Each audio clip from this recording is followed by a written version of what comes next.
Hey guys, welcome back to the channel. If you like the content, hit the subscribe button, leave a like down below. With that out of the way, I got the email for the 2K25 survey, and if you're curious if you've got it or not, check your spam folder because that's where it was for me. I just want to talk about the survey. I was going to do like a video, just me taking the survey, but it ended up taking like an hour and a half. So because I was writing down a lot of stuff, and then there's spots in the survey that let you fill out, like I typed out like whole essays and paragraphs about the things I would like to see changed and stuff. So I encourage you to do the same. Maybe if enough people do it, they'll actually listen instead of adding a mode that nobody asked for, right? Anyway, I just want to talk about the survey real quick because do they actually listen to these? I don't know, because we tell them what we want.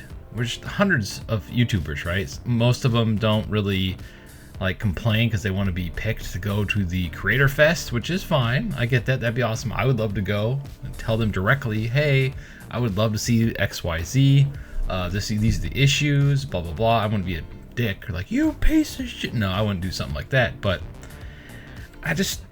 I've played these games, like I said, 100 times. I've played these games since its inception with the original SmackDown. So these games have a very big place in my heart. And a lot of people are like, this is not the same game. It is literally the skeleton that Yuke's made with the original SmackDown built off upon all the way until now.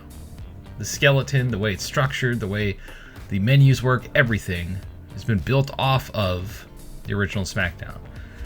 So in this survey, it starts off with asking like a lot of stupid questions like, what region are you from, your race, and this, because they want to profile you down to like what kind of fan you are, so to speak. So that way they know, oh, okay, so this parts of the world likes this parts of the world like that, stuff like that, you know. And some of the questions were like, for the first half of it, were really stupid, like really dumb. But then when it started really getting into it, like it wanted you to rank, like what mode do you play most, and then you put in like, why do you play this mode the most, and then why did you put this one as the least. For me, the mode I played the least is MyFaction, because I don't care about the card system.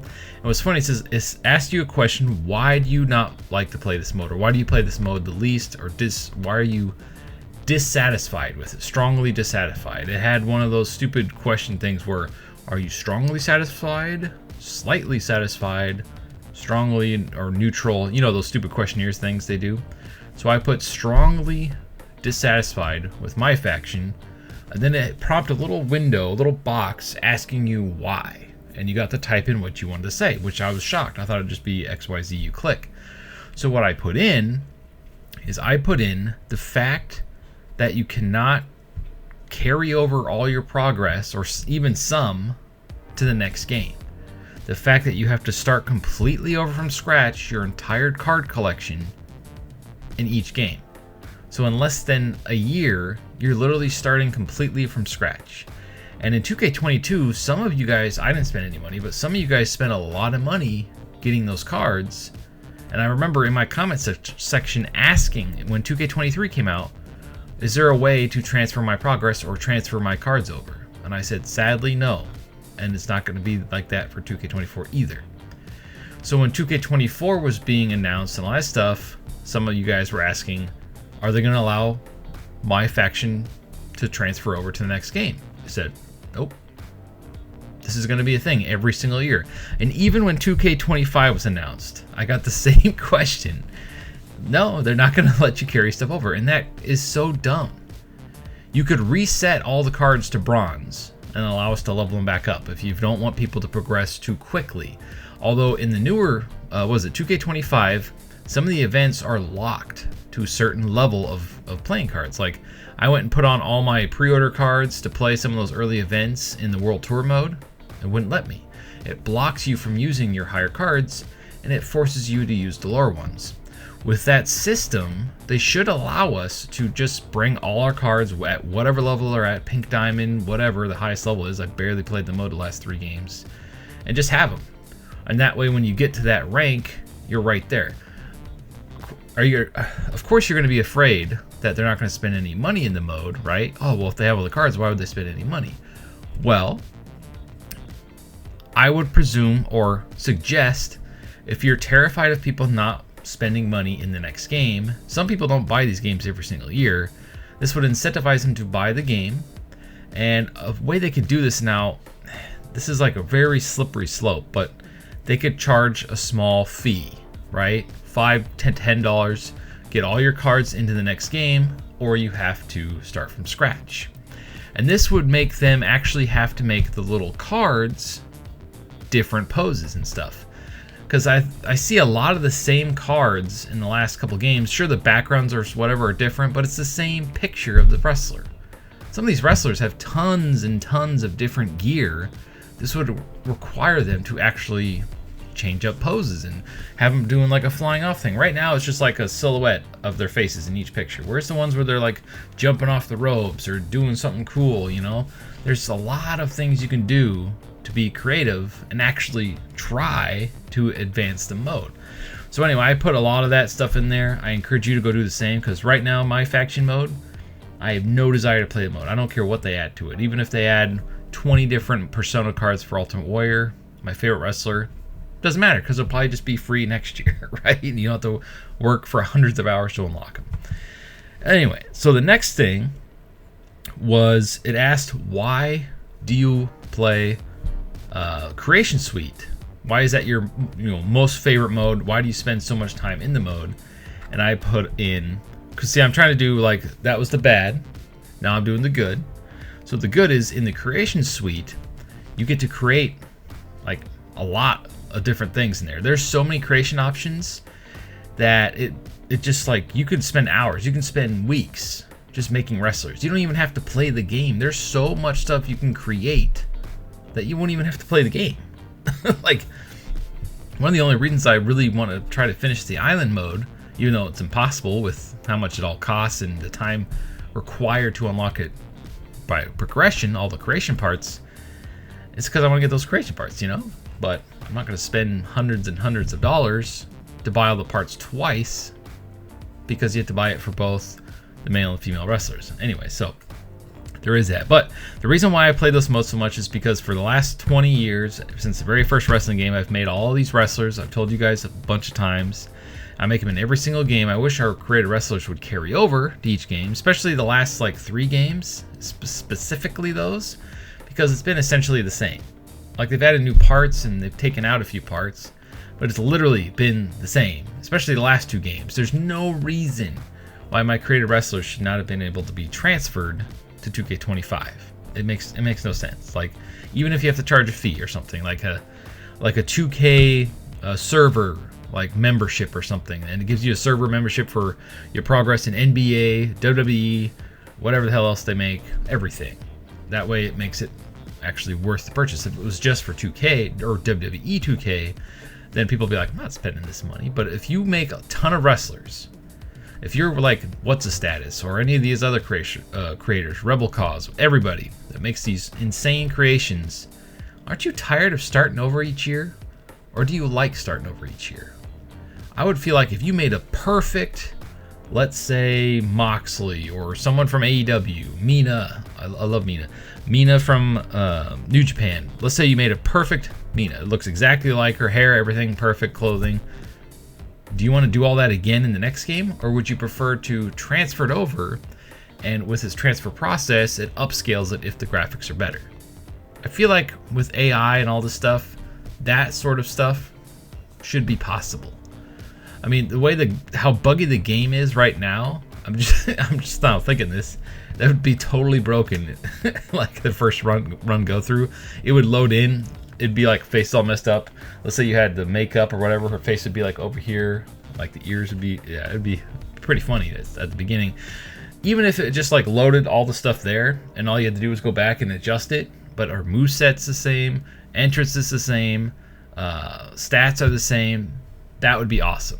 Like, that way you don't have to waste hours going through and trying to get all the moveset right again. Because that's, I don't even bother with the movesets anymore. I just go through, I pick my favorite moves real quick, I copy and paste the moveset. This year I have the Ultimate Warriors moveset, but I added in all of the jumping off the ropes and springboard attacks that I like. I changed the finisher signature, but essentially it's literally just the Ultimate Warrior's moveset, because after 20 years of doing this, I just don't care anymore. If there's a really cool new move that I like, I'll go find it and add it to my character or wrestler or whatever. So there is that. But anyway, so the reason why I play that mode so much is because I just love making wrestlers. It's my favorite thing to do. It's literally what got me into the franchises, was to create a wrestler. Like, I wasn't even a wrestling fan until I played the original SmackDown and No Mercy and started messing around to create a wrestler. I'm like, this is awesome. And then I played the game like, this is freaking cool. There's championships and stuff. Then I got encouraged to watch the product and everything like that. So I became a fan because of the games. So anyway, so there's a lot of cool questions like that in there. So you get to give them a reason why you play your favorite mode so much, and then you get to give a reason why you don't play mode at all. And then they asked a question about the island. We'll wrap up the video with this one. The question about the island, because I put how satisfying it's. Ugh.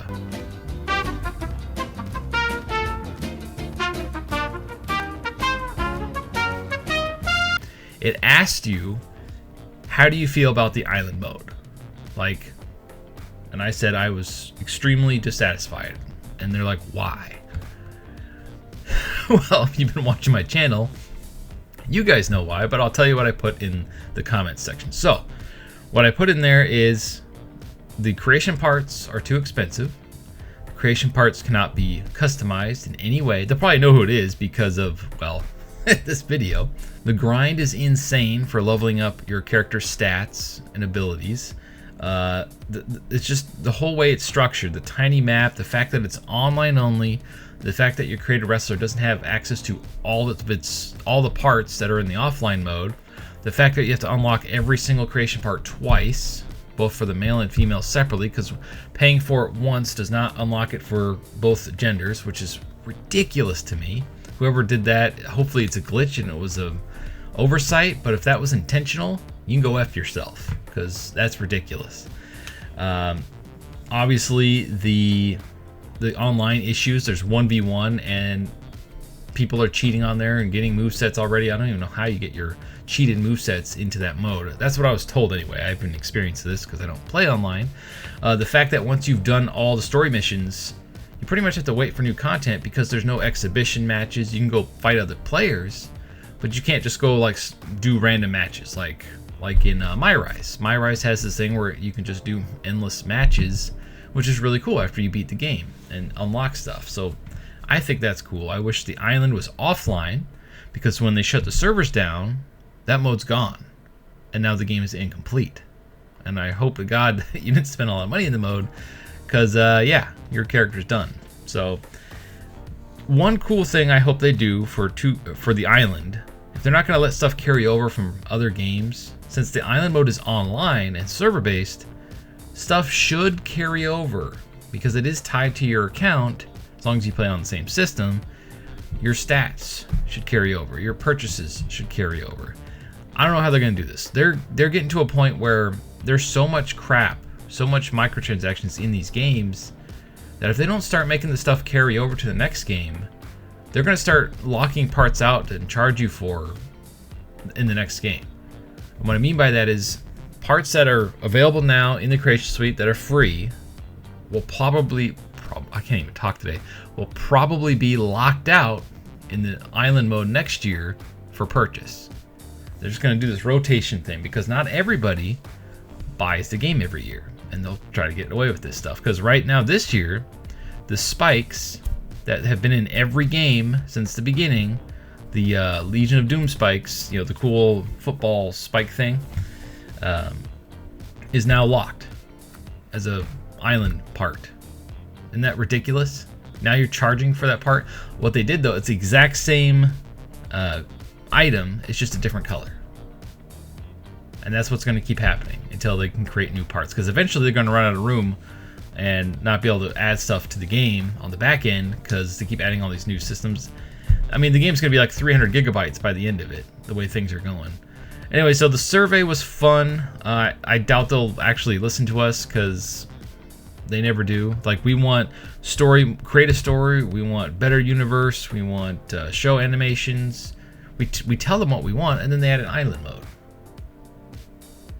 I mean, a free roaming thing idea is cool, but what about the other stuff that we've been asking for the last 10 games? I don't know, man. I still have fun with the game. I love the Creator Wrestler. I'll probably keep buying them every year for that. As soon as they mess up the Creator Wrestler, I'm out. Anyway, sound off the comments below. Let me know if you took the survey. Yeah, I don't know. Hopefully they listen. Because 2K26, if they don't drop last gen, which they probably won't because the Switch 2, it's going to be the exact same game. Thank you for watching, and stay frosty.